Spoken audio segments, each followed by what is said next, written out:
চেয়ারে বসে নামাজ আদায়ের মাসায়েল। চেয়ারে বসে নামাজ আদায় করা যাবে কি, অথবা আদায় করা গেলে কোন অবস্থায় আদায় করা যাবে, এই বিষয়টি নিয়ে আলোচনা অনেক দীর্ঘ, যা একটি ছোট কিতাবে উল্লেখ করা সম্ভব নয়।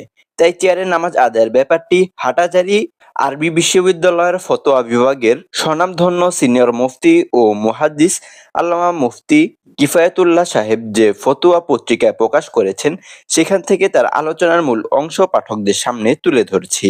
ফতোয়ার মধ্যে তিনি বলেন, কিয়াম, রুকু ও সেজদা নামাজের অত্যন্ত গুরুত্বপূর্ণ বিষয়, যা নামাজের রুকুন বা ফরজের অন্তর্ভুক্ত। কেউ যদি এই রুকুনগুলো সঠিকভাবে আদায় করতে সক্ষম হওয়া সত্ত্বেও অবহেলা করে ছেড়ে দেয় বা চেয়ারে বসে ইশারায় নামাজ আদায় করে, তার নামাজ আদায় হবে না। আর কেউ যদি কোনো রুকুন প্রকৃতপক্ষে আদায় করতে সক্ষম না হয়, বরং শরীয়তের দৃষ্টিতে সে মজুর বা অক্ষম বলে বিবেচিত হয়, তাহলে সে এই রুকুনগুলো ইশারার মাধ্যমে আদায় করে নিবে। এতে তার নামাজ পরিপূর্ণ বলে গণ্য হবে এবং সে পূর্ণ সওয়াবের অধিকারী হবে। দাঁড়াতে অক্ষম ব্যক্তির নামাজ। কোনো ব্যক্তি দাঁড়াতে সক্ষম না, কিন্তু জমিনে বসে সিজদা করতে সক্ষম, তাহলে তাকে জমিনে বসে সিজদা করে নামাজ আদায় করতে হবে। চেয়ারে বসে ইশারা করে রুকু সিজদা করলে তার নামাজ হবে না। দাঁড়াতে এবং বসতে অক্ষম ব্যক্তির নামাজ। যে ব্যক্তি দাঁড়িয়ে নামাজ আদায় করতে সক্ষম না এবং জমিনে বসেও সিজদা করতে সক্ষম না, চেয়ারে বা নিচে বসে ইশারার মাধ্যমে সিজদা করা ছাড়া বিকল্প পথ নেই, এমন ব্যক্তির ক্ষেত্রে বিধান হলো যথাসম্ভব জমিনে বসে ইশারা করার মাধ্যমে নামাজ আদায় করাই উত্তম। কারণ বৈঠকে অধিক বিনয় প্রকাশ পায় এবং বৈঠক সেজদার নিকটবর্তী অবস্থান। তবে কেউ যদি নিচে বসতে অক্ষম না হয় অথবা এতে অধিক কষ্ট হয়, এমন ব্যক্তির জন্য চেয়ারে বসে ইশারায় নামাজ আদায় করার কোনো বাধা নেই। নিঃসন্দেহে তার নামাজ বিশুদ্ধভাবে আদায় হবে। সিজদা করতে অক্ষম ব্যক্তির নামাজ। যে ব্যক্তি দাঁড়াতে এবং বসতে অক্ষম কিন্তু সিজদা করতে সক্ষম না, বরং ইশারায় সিজদা করতে হয়, এমন ব্যক্তি মাসালা দুইটি অভিমত রয়েছে। তার মধ্যে অন্যতম অভিমত হলো বসে ইশারার মাধ্যমে সিজদা আদায় করা, আর অন্যটি হলে দাঁড়িয়ে ইশারার মাধ্যমে সিজদা আদায় করা। এখন সিজদার মাধ্যমে মাথাকে রুকুর চেয়ে বেশি নিচু করবে। তিনি ফতোয়ার মধ্যে আরো উল্লেখ করে বলেন, এখানে গুরুত্বপূর্ণ বিষয় হচ্ছে কে সক্ষম আর কে অক্ষম, এই বিষয়টি নির্ণয় করা। এক্ষেত্রে সংক্ষিপ্ত কথা হয়েছে, বয়স্ক এবং প্রকাশ্য রোগে আক্রান্ত ব্যক্তিরা নিজেদের অপারগতা সম্পর্কে অনেকটা নিজেরাই সিদ্ধান্ত নিতে পারেন, যদি এ সংক্রান্ত মাসালা তাদের জানা থাকে। তবে এমন অভিজ্ঞ ব্যক্তি খুবই কম। তাই উত্তম হচ্ছে নিজের সিদ্ধান্ত না নিয়ে অভিজ্ঞ মুফতি সাহেবের শরণাপন্ন হয়ে জেনে নেওয়া। আর যারা বাহ্যিকভাবে সুস্থ কিন্তু বিশেষ রোগের কারণে বিশেষজ্ঞ ডাক্তার তাদেরকে রুকু সেজদা করতে নিষেধ করেছেন, তাদের ক্ষেত্রেও মজুরের হুকুমই প্রযোজ্য। তবে তাদের জন্য উচিত ডাক্তারের পরামর্শ নিয়ে বিজ্ঞ মুফতিদের শরণাপন্ন হওয়া। মুসাফিরের নামাজ বা কসরের নামাজ। বিশ্বনবীর উম্মতের জন্য নামাজ কসর বা সংক্ষেপকরণ এক বিশেষ নিয়ামত। মহান আল্লাহর অনুগ্রহ যে তিনি আমাদেরকে সফরের কষ্ট লাঘবের জন্য নামাজ সংক্ষেপের বিধান দিয়েছেন। মুসাফির এবং কসর উভয়টি আরবি শব্দ। মুসাফির অর্থ ভ্রমণকারী বা সফরকারী, আর কসর অর্থ সংক্ষেপ করা বা কম করা। ইসলামের পরিভাষায় যে ব্যক্তি ৩ মঞ্জিল তথা ৪৮ মাইল বা ৭৬ কিলোমিটার বা ততোধিক দূরত্বে যাওয়ার উদ্দেশ্যে বের হবে এবং নির্দিষ্ট কোথাও ১৫ দিন বা তার চেয়ে বেশি সময় অবস্থানের নিয়ত না করবে, তাকে মুসাফির বলে। এমন ব্যক্তি ৪ রাকাত বিশিষ্ট ফরজ নামাজ কায়েমে ২ রাকাত আদায় করবে। এটাই হলো কসর বা সংক্ষেপকরণ, যা শেষ নবীর উম্মতের প্রতি আল্লাহ তাআলার এক বিশেষ দান। কসর নামাজের মাসায়েল। শুধুমাত্র জোহর, আসর এবং ঈশার নামাজের জন্য কসরের বিধান, ফজর ও মাগরিবের জন্য নয়।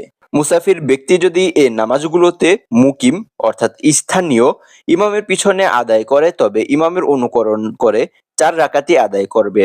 আর যদি ইমাম মুসাফির হয়, তবে সে নামাজ কসর করবে।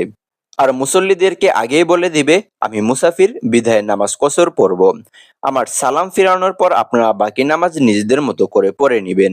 মুসাফির অবস্থায় কোনো নামাজ ছুটে গেলে পরে নিজ স্থানে এসে তা আদায় করলে কসর হিসাবে আদায় করতে হবে। আবার মুকিম অবস্থায় ছুটে যাওয়া নামাজ মুসাফির অবস্থায় আদায় করলে ৪ রাকাতই আদায় করতে হবে। কেউ অসৎ উদ্দেশ্যে মুসাফিরের ভাব নিলে বা শরীয়তের বিধান না জেনে নিজেকে মুসাফির ভেবে নামাজ কসর করলে হবে না। সুন্নত নামাজের মধ্যে ফরজের সুন্নত সবচেয়ে গুরুত্বপূর্ণ। এই ২ রাকাত সুন্নত নবীজি সাল্লাল্লাহু আলাইহি ওয়াসাল্লাম সুস্থ, অসুস্থ, মুসাফির, মুকিম কোনো অবস্থাতেই ছাড়তেন না। তাই মুসাফির অবস্থায় ফজরের সুন্নত নামাজ আদায় করা। মুসাফির ব্যক্তি তার কসরের নামাজ নির্ধারিত সময়ের মধ্যে আদায় করবে। নিজ এলাকা ছাড়ার পর থেকেই কসর নামাজ শুরু হবে। মুসাফির ব্যক্তি ৪৮ মাইল দূরত্বের পর যেভাবেই অতিক্রম করুক, যেমন হেঁটে, গাড়িতে, জাহাজে বা বিমানে, এবং যত দ্রুত অতিক্রম করুক না কেন, শরীয়তের দৃষ্টিতে সে মুসাফির। বিধানের মধ্যে কোনো তারতম্য হবে না। মুসাফির ব্যক্তি কোনো কাজে ব্যস্ত থাকুক বা অবসর, তাকে নামাজ কসর করতে হবে, এর পরিপন্থী করা যাবে না। যদি কোনো ব্যক্তি 15 দিনের কম সময় থাকার নিয়তে বের হয়েছে কিন্তু কাজ শেষ হচ্ছে না, এভাবে 15 দিনের চেয়েও বেশি সময় অতিবাহিত হয়ে গেছে, অথবা কতদিন থাকবে সে নিয়ত নির্দিষ্ট করতে পারছে না, তাহলে সে ব্যক্তিও নামাজ কসর করতে থাকবে। যদি কোনো ব্যক্তি ৪৮ মাইলের কম দূরত্বে যাওয়ার নিয়তে ঘর থেকে বের হয়, অথবা ৪৮ মাইলের বেশি দূরত্বে যাওয়ার জন্য বের হয়েছে কিন্তু সেখানে 15 দিন বা তার চেয়ে বেশি সময় থাকবে, তবে সে সেখানে পৌঁছানোর পর পূর্ণ নামাজ আদায় করবে। মুসাফির অবস্থায় সময় সুযোগ পেলে নফল নামাজও আদায় করা যায়। কাজা নামাজের মাসাইল। কোনো ব্যক্তির ফরজ নামাজ ছুটে গেলে স্মরণ হওয়া বা সময় পাওয়া মাত্রই তা আদায় করা ওয়াজিব। অজুর বা শরীয়ত স্বীকৃত সমস্যা ছাড়া আদায় করতে দেরি করা গুনাহের কাজ। কাজা নামাজ আদায়ের জন্য নির্দিষ্ট কোনো সময় নেই। হারাম ও মাকরুহ ওয়াক্ত ছাড়া যে কোনো সময় তা আদায় করা যায়। যদি কোনো ব্যক্তি ১ থেকে সর্বোচ্চ ৫ ওয়াক্ত নামাজ কাজা হয় এবং তা পূর্বের কোনো নামাজ কাজা না থাকে, তাহলে তাকে ২ ধরনের তারতিব বা ধারাবাহিকতা রক্ষা আবশ্যক। ১. সামনে যে ওয়াক্তের নামাজ আসবে তার পূর্বে এ কাজা আদায় করতে হবে। ২. নামাজগুলো কাজা ধারাবাহিকভাবে আগের ওয়াক্তের আগে আদায় করতে হবে। তবে ৩ কারণে তারতিব রক্ষা করা আবশ্যক থাকে না। ১. নামাজের সময় এতটাই কম যে আগের কাজা আদায় করতে গেলে বর্তমান নামাজের ওয়াক্ত শেষ হয়ে যাবে, তাহলে আগে বর্তমান সময়ের নামাজ আদায় করতে হবে। ২. কাজা নামাজ যদি ৫ ওয়াক্তের বেশি হয় এবং যদি কাজা নামাজের কথা ভুলে যায়, যদি কোনো ব্যক্তি ৬ ওয়াক্ত বা তার চেয়ে বেশি নামাজ অনাদায়ী থাকে, তবে তার উপর উপরোক্ত তারতিব থাকবে না। সে উক্ত নামাজের পূর্বে ওয়াক্তের নামাজ আদায় করতে পারবে এবং ধারাবাহিকভাবে রক্ষা করা ছাড়াই অনাদায়ী নামাজগুলো আদায় করতে পারবে। কোনো ব্যক্তির ৫ ওয়াক্তের বেশি নামাজ অনাদায়ী ছিল, পরে সে আদায় করতে করতে শেষ করে ফেলেছে, তবে তার জন্য এখন থেকে উপরের বর্ণিত তারতিব রক্ষা করা আবশ্যক হবে। ফরজ, বিতর ও মান্নাতের নামাজ কাজা করতে হয়, সুন্নতের কাজা করতে হয় না। তবে ফজরের সুন্নতের বিষয়টি ব্যতিক্রম। এ সুন্নত কোনো কারণে ফজর সহ আদায় করতে না পারলে সূর্যোদয়ের পর থেকে জোহরের পূর্বে আদায় করা। আর জোহরের পূর্বে ৪ রাকাত আদায় করতে না পারলে জোহরের পরেই ২ রাকাত সুন্নত আদায়ের পর বা পরে পূর্বের ৪ রাকাত আদায় করবে। কেউ যদি কোনো সুন্নত বা নফল নামাজ শুরু করার পর শেষ না করে ভেঙে ফেলে, তবে তা কাজা করতে হবে। জুমার নামাজের কোনো কাজা নেই, তাই যদি জুমার নামাজ জামাতে আদায় করতে না পারে, তবে সে জোহরের নামাজ আদায় করবে। এমনভাবে কোনো ব্যক্তি ঈদের নামাজ ছুটে গেলে তারও কোনো কাজা নেই। উমরি কাজা। উমরি কাজা বিষয়টি প্রখ্যাত মুহাক্কিক আলেম মাওলানা আব্দুল মালেক হাফিজুল্লাহ এর তত্ত্বাবধানে পরিচালিত মাসিক আল কাউসার পত্রিকায় প্রকাশিত ফতোয়ার মূল অংশ তুলে ধরা হলো। সেখানে বলা হয়েছে, শরীয়তে ঈমানের পরেই নামাজের স্থান এবং তা ইসলামের স্তম্ভ ও বড় নির্দেশের একটি। ৫ ওয়াক্ত নামাজ নির্ধারিত সময়ের মধ্যে আদায় করা ফরজ। কখনো কোনো ওয়াক্তের ফরজ নামাজ ছুটে গেলে কিংবা দীর্ঘকাল অবহেলাবশত নামাজ না পড়লে পরবর্তীতে এর কাজা আদায় করতে হবে। এই বিষয়টি সহিহ হাদিস, আসরে সাহাবা ও ইয়াজমায়ে উম্মত দ্বারা প্রমাণিত। হাদিসে নবীজি সাল্লাল্লাহু আলাইহি ওয়াসাল্লাম বলেছেন, যে ব্যক্তি নামাজের কথা ভুলে যায় কিংবা নামাজ না পড়ে ঘুমিয়ে থাকে, তার কাফফারা হলো যখন নামাজের কথা স্মরণ হবে তখন তা আদায় করবে। এ হাদিসের মধ্যে নাসিয়া শব্দটি ব্যবহার লক্ষণীয়।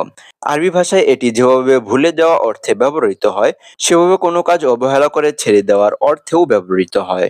অতএব কাজা নামাজের বিধানটি শুধু ঘুম ও বিস্মৃতি এই ২ অবস্থায় থেকে সীমাবদ্ধ করা যাবে না, বরং অবহেলাবশত নামাজ ছেড়ে দিলেও কাজা করা জরুরি। অন্য হাদিসে এসেছে, যখন তোমাদের কেউ নামাজের সময় ঘুমিয়ে থাকে বা নামাজ থেকে গাফেল থাকে, পরে যখন তার বোধোদয় হবে তখন সে যেন তা আদায় করে নেয়, কেননা আল্লাহ তাআলা ইরশাদ করেছেন, আমাকে স্মরণ হলে নামাজ আদায় করো। এক হাদিসে এসেছে, যে ব্যক্তি নামাজ রেখে ঘুমিয়ে গেছে বা নামাজ থেকে গাফেল রয়েছে, তার ব্যাপারে রাসূল সাল্লাল্লাহু আলাইহি ওয়াসাল্লামকে জিজ্ঞেস করা হলে তিনি বলেন, এর কাফফারা হলো যখন তার নামাজের কথা স্মরণ হবে তখন তা আদায় করে নিবে। উপরোক্ত হাদিসসমূহ থেকে প্রমাণ হয় যে কোনো নামাজ সময় মতো আদায় না করলে পরবর্তীতে তা আদায় করা অপরিহার্য।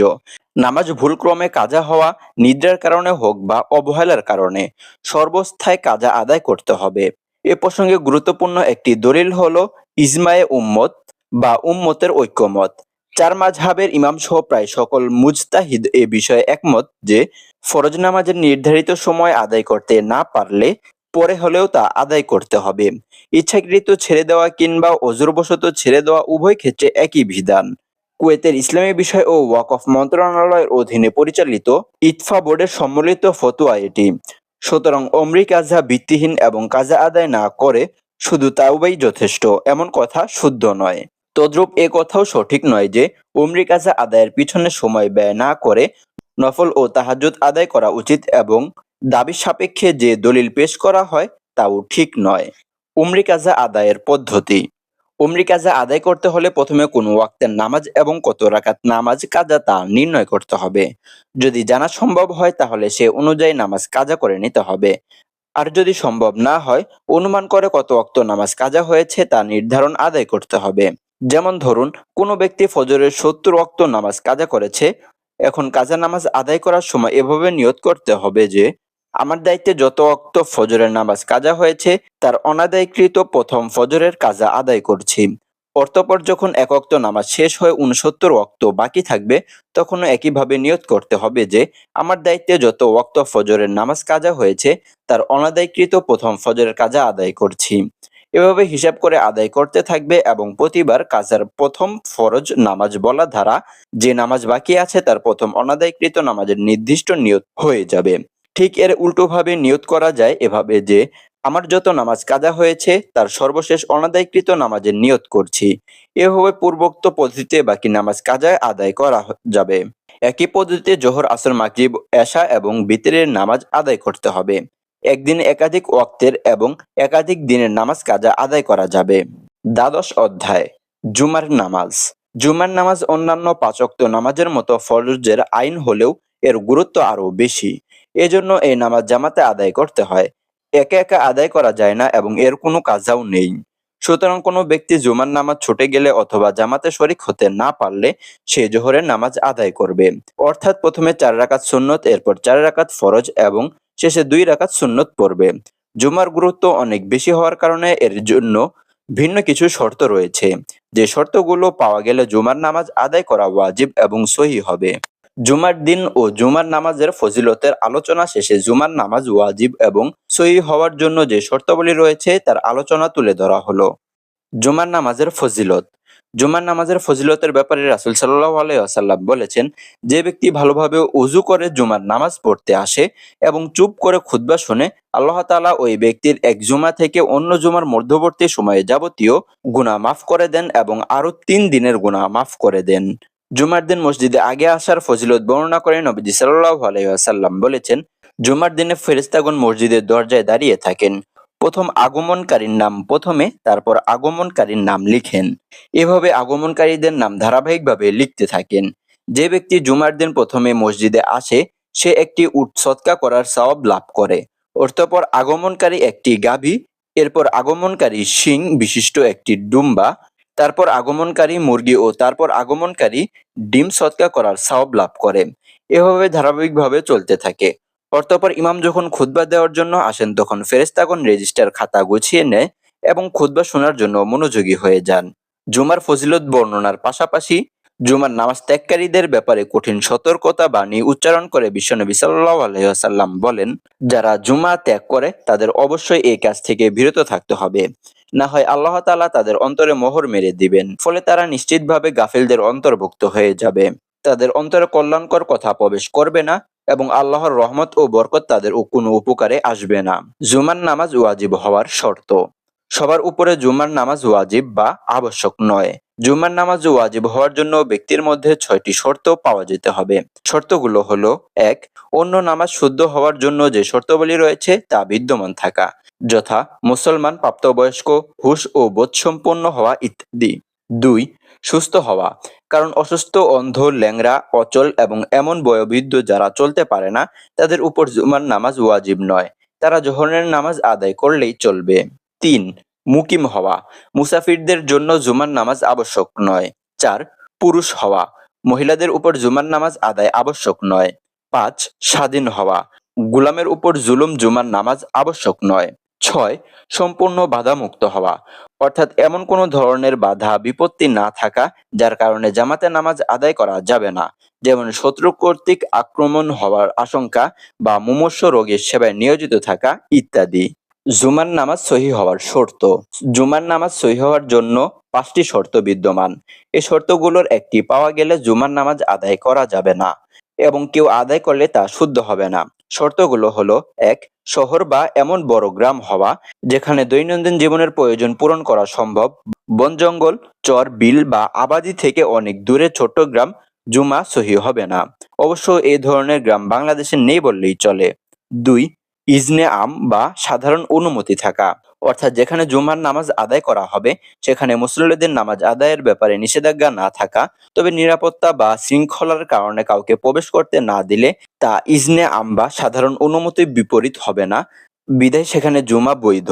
যেমন সেনানিবাসে জুমার নামাজ আদায় করা। 3. জোহরের রক্ত হওয়া। জোহরের রক্ত আসর পূর্ব খুতবা ও জুমার নামাজ আদায় করলে তা আদায় হবে না। 4. খুতবা দেওয়া। নামাজের পূর্বে মুসল্লিদের সামনে দাঁড়িয়ে আরবিতে খুতবা দেওয়া। খুতবা ছাড়া জুমার নামাজ আদায় শুদ্ধ হবে না। 5. জামাত হওয়া। ইমাম ছাড়া কমপক্ষে 3 জন প্রাপ্তবয়স্ক খুতবা শুরু থেকে নামাজ শেষ পর্যন্ত উপস্থিত থাকা, কারণ জুমার নামাজ একাকী আদায় করা যায় না আর জামাত 3 জনের কমে হয় না। ঈদের নামাজ। ইসলামে ঈদের সূচনা যেভাবে: ঈদ একটি আরবি শব্দ যার অর্থ আনন্দ, খুশি, উৎসব ইত্যাদি। বছরে 2টি বিশেষ দিনে নির্ধারিত পদ্ধতিতে উৎসব পালন করাকে ইসলামী শরীয়তের পরিভাষায় ঈদ বলে। ইসলামে 2টি ঈদ নির্ধারিত, একটি হলো ঈদুল ফিতর বা রোজার ঈদ, অন্যটি হলো ঈদুল আজহা বা কুরবানির ঈদ। এদিনে বিশ্ব মুসলিম পরস্পর হিংসা বিদ্বেষ ভুলে কাঁধে কাঁধ মিলিয়ে ঈদগাহে ছোট বড়, ধনী গরিব, আমির ফকির একই কাতারে দাঁড়িয়ে বিশেষ এক ইবাদত করে থাকে। ভ্রাতৃত্ব ও প্রেম ভালোবাসার স্বর্গীয় বন্ধনে আবদ্ধ হয়ে 2 রাকাত নামাজ আদায় করে। ইসলামে ঈদ শুরু হওয়ার বিষয়ে সাহাবী আনাস রাদিয়াল্লাহু তাআলা আনহু বলেন, রাসূল সাল্লাল্লাহু আলাইহি ওয়াসাল্লাম মদিনায় গিয়ে দেখলেন সেখানে অধিবাসীরা বছরের 2টি নির্দিষ্ট দিনে খেলাধুলা ও আনন্দ উৎসব করে। তিনি জিজ্ঞেস করলেন, এই 2টি দিন কিসের ভিত্তিতে তোমরা নির্ধারণ করেছ? তারা বলল, জাহিলিয়াতের যুগে আমরা এ দিনে 2টি খেলাধুলা ও আনন্দ উৎসব করতাম। নবীজি সাল্লাল্লাহু আলাইহি ওয়াসাল্লাম বললেন, আল্লাহ তাআলা তোমাদেরকে এই দিন 2টির পরিবর্তে অন্য 2টি দিন উত্তম করেছেন। একটি হলো ঈদুল আজহা, কোরবানির ঈদ, আর অন্যটি হলো রোজা ভঙ্গের ঈদ, ঈদুল ফিতর। এভাবে শরীয়ত কর্তৃক বিশ্বনবী উম্মতের জন্য 2টি ঈদ নির্ধারিত হয়। ঈদের নামাজের বিধান ও মাসাইল। ঈদুল ফিতর ও ঈদুল আজহা 2 রাকাত নামাজ প্রত্যেক বালিগ, জ্ঞানী ও সুস্থ পুরুষের জন্য ওয়াজিব। মহিলাদের জন্য এই নামাজ ওয়াজিব নয় এবং তারা ফিতনার কারণে ঈদগাহে যাবে না। ঈদুল ফিতর নামাজ রমজান মাসের শেষে শাওয়াল মাসের প্রথম দিন সূর্যোদয়ের পর থেকে দুপুরের পূর্ব আদায় করা হয়। আর ঈদুল আজহার নামাজ জিলহজ মাসের 10 তারিখ সূর্যোদয়ের পর থেকে দুপুরের পূর্বে আদায় করা হয়। তবে কোনো অসুবিধার কারণে এই সময় অতিবাহিত হয়ে গেলে পরবর্তী 3 দিনের 11, 12 ও 13 তারিখে নির্দিষ্ট সময় এই নামাজ আদায় করা যায়। ঈদুল আজহার নামাজের সাথে কোরবানির বিধান আছে, যা নামাজের পরে করতে হয়। ঈদের দিন রোজা রাখা হারাম। ঈদের নামাজে কোনো আজান ইকামত নেই। ঈদের নামাজ জামাত ছাড়া একাকী আদায় করা যায় না এবং কোনো কাজাও নেই। এ নামাজ অন্যান্য নামাজের মতোই আদায় করতে হয়, তবে ব্যবধান হলো এর মধ্যে অতিরিক্ত 6টি তাকবীর বলা ওয়াজিব। প্রথম রাকাতে তাকবীরে তাহরিমা পড়া, সানা পড়া, প্রথম তাকবীরে তাহরিমার পর সানা পরে অতিরিক্ত 3টি এবং দ্বিতীয় রাকাতে কেরাতের পর রুকুতে যাওয়ার পূর্বে 3টি তাকবীর আদায় করতে হয়, যে তাকবীরগুলোতে হাত কান পর্যন্ত উঠাতে হবে।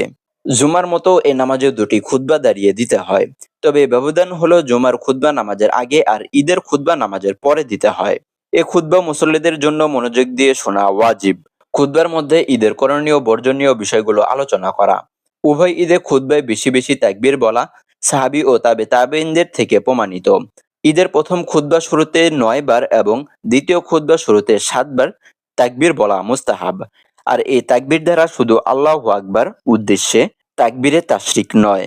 অসুবিধা না থাকলে ঈদের নামাজ মসজিদে আদায় না করে ঈদগাহে আদায় করা। ঈদের নামাজের আগে ঈদগাহে ও বাসায় এবং ঈদের নামাজের পরে ঈদগাহে নফল বা সুন্নত নামাজ আদায় না করা। ঈদুল ফিতরের দিন ঈদগাহে যাওয়ার পূর্বে সাদকাতুল ফিতর, ফিতরা আদায় করা। অনেকে বলে থাকেন সারা পৃথিবীতে ঈদের নামাজ একসাথে আদায় করতে হবে। তাদের এই ধারণা সঠিক নয়। এখানে নবীজি সাল্লাল্লাহু আলাইহি ওয়াসাল্লাম স্পষ্ট নির্দেশ হলো, তোমরা চাঁদ দেখে রোজা রাখো এবং চাঁদ দেখে রোজা ভাঙো বা ঈদ করো। ঈদের দিনের সুন্নত সমূহ। ঈদের দিনের সুন্নত আমলগুলো হলো: অন্যান্য দিনের তুলনায় ঈদের দিন সকালে ঘুম থেকে উঠা, মিসওয়াক করা, নামাজের পূর্বে ভালোভাবে গোসল করা, পবিত্র পরিষ্কার পরিচ্ছন্ন এবং ভালো পোশাক পরিধান করা, সুগন্ধি ব্যবহার করা, সকাল সকাল ঈদগাহে যাওয়া, পায়ে হেঁটে ঈদগাহে যাওয়া, ঈদগাহে যাওয়ার একাধিক রাস্তা থাকলে এক রাস্তা দিয়ে যাওয়া, অন্য রাস্তা দিয়ে আসা, ঈদ উল ফিতরের দিন ঈদগাহে যাওয়ার সময় আস্তে আস্তে আর ঈদ উল আজহার দিনে ঈদগাহে যাওয়ার সময় জোরে জোরে তাকবীর বলতে বলতে যাওয়া, ঈদ উল ফিতরের দিন ঈদগাহে যাওয়ার পূর্বে বেজোড় সংখ্যক খেজুর মিষ্টান্ন আহার করা। আর ঈদ উল আজহার দিনে নামাজের পূর্বে আহার না করা সম্ভব হলে সর্বপ্রথম কুরবানির গোশত দিয়ে আহার করা। কেউ কেউ কুরবানির দিনে সকলের রোজা রাখার নিয়ত করে কুরবানির গোশত দিয়ে ইফতারি করে থাকেন। এটি সঠিক নয়, কারণ এ দিনে রোজা রাখা হারাম। পাশাপাশি অর্ধ দিনে রোজা রাখা বিধান নেই। ঈদ উল ফিতরের নামাজ একটু দেরিতে এবং ঈদ উল আজহার নামাজ একটু আগে আদায় করা। ঈদের দিন শরীয়তসম্মত আনন্দ ফুর্তি করা। তাকবীরে তাশরিক আদায়ের সময়: ঈদ উল আজহার পূর্বের দিন, যা জিলহজ মাসের ৯ তারিখ ফজর থেকে ১৩ তারিখ আসর পর্যন্ত মোট ২৩ ওয়াক্ত নামাজ জামাতের পর প্রত্যেক জ্ঞানী, বালিগ, মুকিম, মুসাফির, পুরুষ মহিলা, ইমাম মুক্তাদি বা একা নামাজ আদায়কারী সবার জন্য তাকবীরটি একবার বলা ওয়াজিব। বিতরের নামাজ বা অন্য কোনো সুন্নত নামাজের পর তাকবীরটি পড়ার নিয়ম নেই। পুরুষদের জন্য উচ্চস্বরে আর মহিলাদের জন্য নিম্নস্বরে তাকবীরটি আদায় করতে হবে। তাকবীরটি হলো: আল্লাহু আকবার, আল্লাহু আকবার, লা ইলাহা ইল্লাল্লাহু, আল্লাহু আকবার, আল্লাহু আকবার, ওয়ালিল্লাহিল হামদ। অর্থ: আল্লাহ মহান, আল্লাহ মহান, আল্লাহ ছাড়া আর কোনো মাবুদ নেই এবং আল্লাহ মহান, আল্লাহ মহান এবং সমস্ত প্রশংসা আল্লাহরই জন্য।